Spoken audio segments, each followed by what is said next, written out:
आज इस सत्संग के पावन अवसर पर आए हुए दूर दूर से प्रेमी भाई बहन, बहुत सुंदर समय, बहुत सुंदर घड़ी ये है जिसमें हम संतों महापुरुषों का जीवन दर्शन, उन्होंने किस नजर से संसार को देखा है, कैसे संसार को समझा है, कैसे संसार की रचना का बयान किया है, इसको हम जानने फिर आत्मसात करने के लिए यहां पर बैठे हैं। हुजूर कृपाल सिंह जी महाराज कहा करते थे,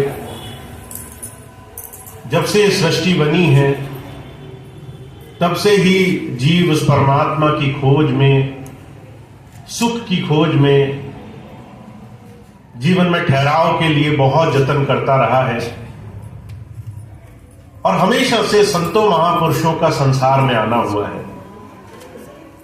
हमारे सामने धर्म ग्रंथ, बड़े बड़े महापुरुषों की वाणियां इस बात का जीवन उदाहरण है कि हमारे जीवन में वर्षों से, सैकड़ों नहीं हजारों लाखों वर्षों से प्रभु भक्ति जीवन के रहस्य की बात संतों महापुरुषों ने करी है।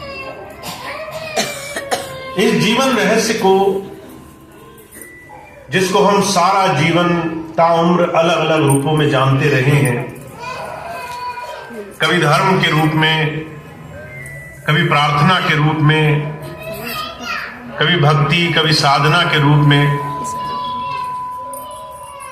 इन तमाम चीजों को हम अपने जीवन में आज इस मौजूदा समय में कैसे आत्मसात करें, हमें कैसे अपने जीवन में आध्यात्म महसूस हो, ये हमें अपने जीवन में समझना है। होली का बड़ा सुंदर समय आ रहा है और हुजूर ने होली पर और हमारे जीवन में होली क्या महत्व रखती है, आध्यात्मिक दृष्टिकोण से एक इंसान के जीवन में होली क्या संदेश देती है, इस बात को महाराज जी ने बड़ा सुंदर रूप में बताया है। आज हम होली से अपने जीवन को संत मत के अनुरूप जानने की कोशिश करेंगे। सबसे पहली और सबसे महत्वपूर्ण चीज जो महाराज जी ने होली के विषय में बताई वो ये कि होली हमें इस बात की तरफ संकेत करती है कैसे बुराई के ऊपर अच्छाई की जीत हमेशा होती आई है। हिरण्यकुश बहुत राक्षस प्रवृत्ति का था, उसने इतनी शक्तियां, इतनी सिद्धियां हासिल कर रखी थी, उसे अहंकार हुआ कि मेरे इस शक्ति के आगे संसार में किसी की नहीं चलेगी और वह भगवान का भी विरोध करने लगा, कहने लगा मैं ही परमात्मा हूं, मैं ही भगवान हूं। और उसने इतना आतंक मचाया, इतना अपने लोगों को कष्ट दिया, इतनी परेशानी दी कि लोग अंदर से त्राही करते थे। आज में और उस समय में कुछ अंतर नहीं है। आपको लगता होगा आज वैसा समय नहीं है। अभी कल ही मैं एक बहन से मिला, वो मेरे पास आई, आकर रोने लगी, कहने लगी मेरे बच्चे 15-16 साल के, वो इतना आधुनिकता के समय में इतना भ्रमित हो चुके हैं, ध्यान इतना भंग हो चुका है, अंदर से इतना ज्यादा दूसरों पर विश्वास करते हैं कि वो प्यार से, शांति से घर के माहौल में नहीं रह सकते। अगर उनसे कुछ समझाना चाहे तो लड़ने को आते हैं, झगड़ने को आते हैं। अगर हम माँ बाप कुछ कहें तो वो चीखते चिल्लाते हैं, कहते हैं तुम्हें कुछ समझ नहीं, तुम तो ना समझ हो। अगर कुछ और बताने की कोशिश की जाए तो वो तरह तरह से अपना गुस्सा जाहिर करते हैं। भला इस समय में उस समय में क्या अंतर रहा? हर तरफ हाहाकार मची है, हर तरफ पहले बाहर से और आज हम अंदर से दुखी हैं क्योंकि सुख का केंद्र नहीं मिल रहा है। प्रजुर कहा करते थे, होली इस बात की तरफ इशारा करती है कि जब भी करुण पुकार हुई, लोगों के ऊपर कष्ट आया, लोगों ने सब दुनिया का आसरा छोड़ करके उस भगवान से प्रार्थना करी कि हे प्रभु, हम सिर्फ तुम्ही से एक मदद की प्रार्थना करते हैं, हमें दुनिया का किसी का भरोसा नहीं। तो उस समय हुजूर कहा करते थे, परमात्मा ने दया करी और ऐसे हरदोई जैसे जगह में जहां पर पूरी तरह से अत्याचार चरम सीमा पे था, एक भक्त का जन्म हुआ, प्रहलाद का जन्म हुआ, जिसे बचपन से ही राम नाम की धुन लगी थी, जिसे बचपन से ही उस परमात्मा पे भरोसा था, जो हर जगह उस परमात्मा को देख लेता था, जिसे दुनिया के हर एक इंसान में अच्छाई, हर एक इंसान में वो शुभ कर्म दिखाई देता था। और एक भक्त ने उस हिरण्यकश्यप के पूरे उस आतंकी साम्राज्य का सिर्फ प्रेम भाव से अंत कर दिया। हुजूर कहा करते थे, हमारे जीवन में अगर हम प्रेम भावना से एक प्रभु धारा से जुड़े हैं, अगर हम अपने जीवन में अच्छाई को कभी भूलते नहीं, अगर अपने जीवन में शुभ कर्म, अपने जीवन में अच्छे कामों को हमेशा गुरु की आज्ञा मानकर करते चलेंगे, तो तरह तरह की विकृतियां, बुराइयां अपने आप हार मान जाएंगी। इसलिए हुजूर बार बार एक बात पर जोर देते हैं, शिष्य बनने की शुरुआत जब होगी तो तुम्हारे 3 ऐसे बिंदुओं, 3 ऐसे बातों से होगी जहां पर तुम अपने जीवन को बदलने लग जाओगे। कहा, do good, be good, be one. नेक काम किया करो। बहुत सारी चीजें होंगी संसार में तुम्हारे सामने। कोई काम करने चलोगे, एक अच्छा विकल्प दिखाई देगा, एक बुरा विकल्प दिखाई देगा। सामने वाला सामने आकर के तुम्हें बुरा बोल जाएगा। एक तरफ मन करेगा इसको अभी सबक सिखा देता हूं, दूसरी तरफ मन में शांति का मार्ग दिखाई देगा कि कैसे मैं इस तमाम झंझटों में पड़े बगैर अपने रास्ते को नहीं भूलता हूं, मैं अपनी दिशा में चलता जाता हूं। आपके पास हमेशा 2 विकल्प होंगे। महाराज जी कहते हैं, अगर गुरु धारण किया है, गुरु को समझा है, तो हमेशा शांति का मार्ग तुम जीवन में लेकर आगे बढ़ोगे। पहला चीज जो जीवन में अपना लो, नेक काम किया करो। ये सोचे बगैर कि सामने वाला तुम्हारे सामने जो भी काम कर रहा है, बुरे काम कर रहा है, उसके लिए तुम्हें भी उसके लिए बुरे ही काम करने जरूरी है। हुजूर कहा करते थे, कोई अगर तुम्हारे साथ कुछ गलत करे, इसका मतलब ये नहीं है कि वो खुद उस संसार में करता है। कई बार कर्म भोग सामने आते हैं, कई बार पुराने प्रारब्ध ऐसे होते हैं जो हमारे आड़े आ जाते हैं। कई बार हम चाह करके भी किसी का कुछ बुरा नहीं करना चाहते, फिर भी वो तमाम चीजें हमारे सामने आ जाती हैं। हम इस बात को इन शारीरिक ज्ञान से, सिर्फ बौद्धिक ज्ञान से नहीं समझ पाएंगे। इसलिए महाराज जी आए, उन्होंने बात जोर दिया इस बात पर, अगर तुमने जैसे को तैसा, बुरे को बुरा, गलत को गलत सबक सिखाने की मंशा जीवन में धारण करी, तो अशांति तुम्हारे जीवन में कभी तुम्हारा साथ नहीं छोड़ेगी, तुम हमेशा परेशान में रहोगे। तो पहली चीज महाराज जी कहते हैं, अच्छे काम किया करो। फिर कहते हैं, बी गुड। वो तभी कर पाओगे जब अंदर से तुम्हारे प्रेम भावना जीवन का एक आधार बन चुकी होगी। आज बहुत से लोग हैं, वो अंदर से अशांत है। हम सोचते हैं बाहर से जीवन में अशांति है, शायद इसलिए कोई परेशान होगा। पर जो कहा करते थे, लोग अंदर से अपने जीवन का आधार खो बैठे हैं। अंदर उनके मन में शांति, किसी सही दिशा में जाने का आधार नहीं बचा है। जो अंदर से खोखला होगा, उसे बाहर से आप कितना ही मालो माल कर दो, वो कभी उस समृद्ध अवस्था को प्राप्त नहीं कर पाएगा।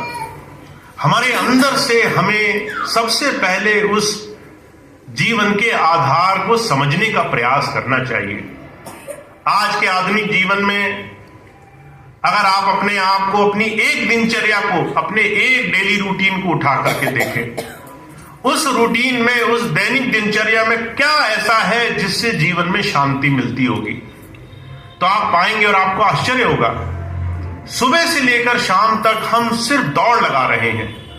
फुर्सत का समय नहीं है, मन में शांति नहीं है, ठहराव नहीं है। हम सुबह उठे और ये सोच करके कि काम बहुत ज्यादा है, हमने दौड़ लगाना शुरू किया और हर क्षण हम उन तमाम चिंताओं के पीछे 24 घंटे सिर्फ इसलिए भागते हैं कि शायद इन तमाम कामों के पीछे हमें कुछ आराम मिलेगा। हुजूर कहा करते थे, एक दिन नहीं, ये पूरे जीवन की हालत यही है। कहा, रण के मारे बन गए, बन में जब लागी आग, बन बेचारा क्या करे जब कर्मन लागी आग।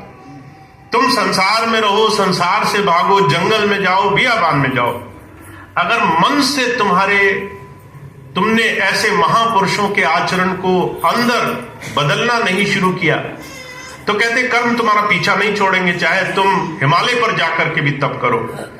अगर मन से तुमने गुरु की बात को नहीं अपनाया है तो तुम्हारा काम नहीं बनेगा। भगवान कृष्ण ने गीता में 3 अध्याय में इसी बात को कहा है। कहते तुम्हारे पास सिर्फ एक ही स्वतंत्रता है कि तुम कर्म कर सकते हो। तुम अपने जीवन में सिर्फ कर्म की स्वतंत्रता लेकर आए हो। तुम क्या करोगे, वो चीज तुम्हें अगर समझ में आ गई तो उन्होंने 3 श्रेणियों में कर्म को बांट दिया, कर्म, विकर्म और अकर्म। काम करो और वो काम करो जिसमें कहीं किसी का भला छुपा हो।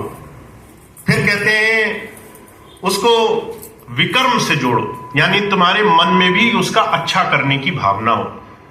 अगर तुमने किसी को नमस्कार किया और मन में उसको नमस्कार करने की भावना नहीं है, मन में भावना है कैसा आदमी है, सामने पड़ गया, अब हाथ जोड़ने पड़ रहे हैं, अच्छा होता सामने ना आता, हाथ से हम अच्छे बने रहे, दिल में कुछ और रहा, तो हुजूर कहा करते थे ये कर्म तुम्हें फलेगा नहीं, इससे तुम्हारा काम नहीं बनेगा।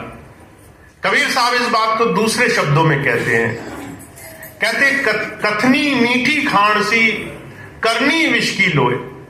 हम बड़ी मीठी जबान बोलते हैं कई बार, आओ भाई साहब बैठो, ये खाओ वो खाओ, मन में कुछ और चल रहा होता है। मन में होता है आज आ गया, अगली बार ना आए तो अच्छा रहेगा, अगली बार ना दिखाई दे।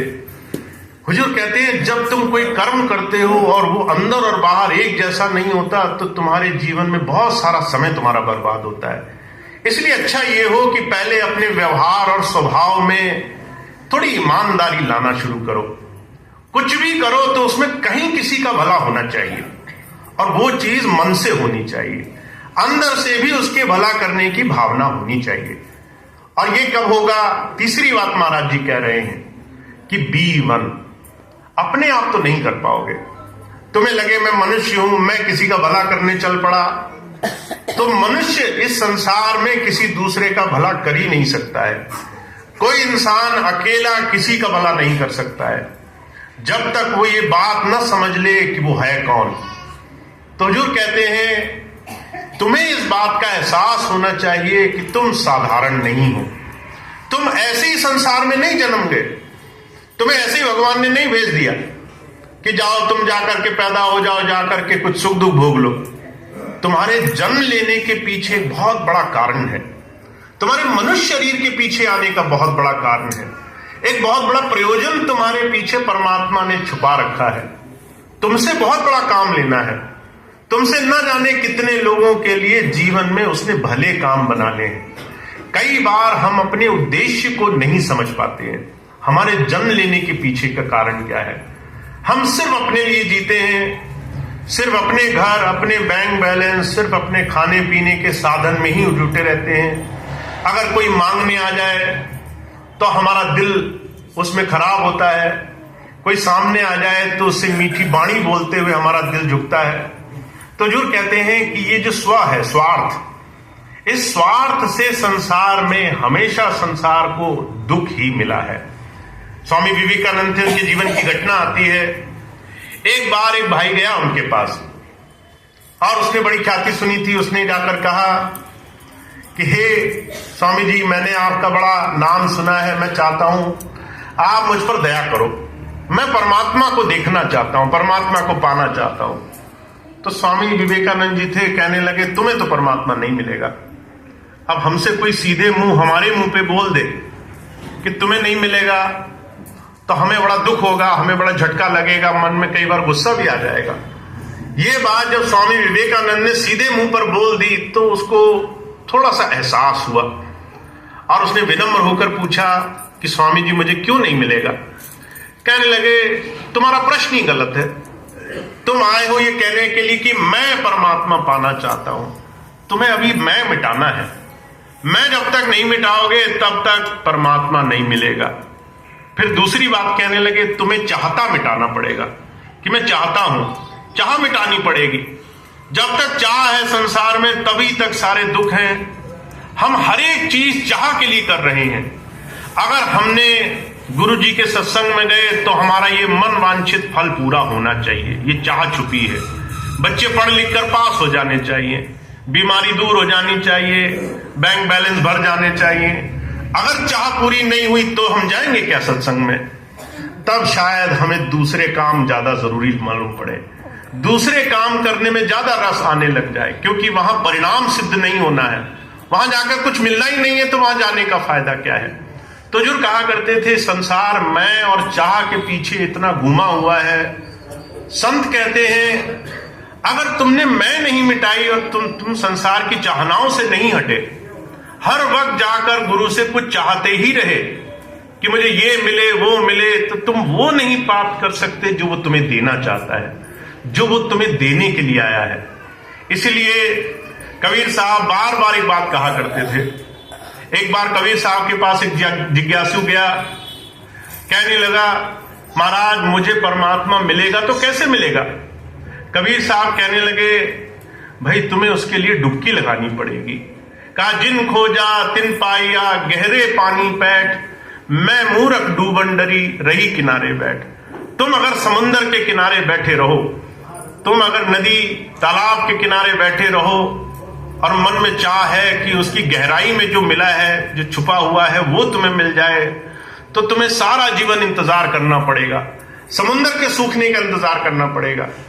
पर अगर तुम थोड़ा जिज्ञासु बन जाते, अगर थोड़ा लगन होती, थोड़ा सा तुम अपने जीवन में ये मन में व्रत धारण कर लेते कि मैं गुरु की बात पर चलना शुरू करता हूं, देखें क्या मिलेगा, कुछ तो मिलेगा ही, और इस भाव से तुम चलना शुरू कर देते, धीरे धीरे गुरु की बात को एक अपने जीवन में लाने लग जाते, छोटे से छोटे प्रयत्न करने लग जाते। अगर गुरु जी ने तुम्हें 100 बात बताई, तुम्हें एक अच्छी लगी, तुम वो एक ही मानने लग जाते कि आज से मैं सिमरन करता हूं, आज से मैं 5 मिनट का ध्यान करता हूं, आज से मैं जो भी मेरे आज पूरे दिन में घटा उसको मैं गुरु को समर्पित करता हूं, आज से मैं मालिक ने जो दिया उसका शुक्राना अदा करता हूं। कुछ भी एक चीज लेकर के शुरू करते तो हुजूर कहते हैं तुम्हारे जीवन में तुम इस गुरु ज्ञान से अंदर उस प्रभु से जुड़ने की कला प्राप्त कर सकते थे। तो जब जब संत आए उन्होंने बार बार हमारे जीवन में जीवन की सच्चाई कैसे मिलेगी वो समझाने की कोशिश करी है। आपके और हमारे आज के जीवन में बदलाव आना चाहिए, ये आध्यात्म कहता है। हमारे पिताजी के जीवन